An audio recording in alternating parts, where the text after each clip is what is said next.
Imagine the world before the invention of photography. It's kind of difficult to get your mind around this.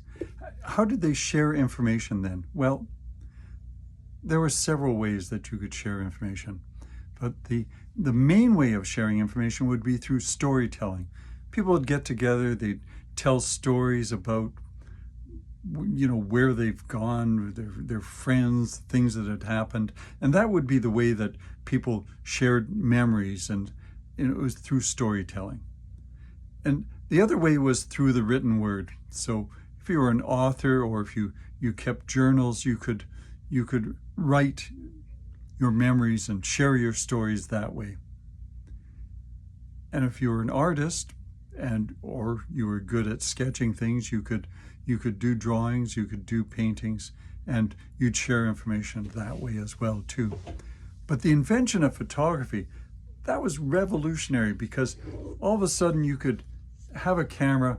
This is a camera from 1939, but the early cameras, they were simple box cameras. You could just point and shoot.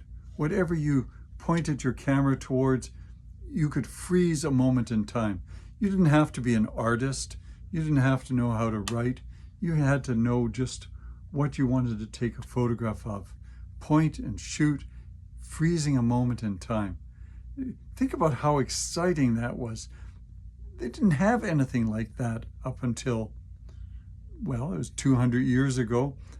You couldn't do something like that. To have a camera all of a sudden would be as exciting as a cell phone or computers are today, because all of a sudden now you've leveled the playing field. You didn't have to be an artist. You didn't have to be an author. You could take a photograph.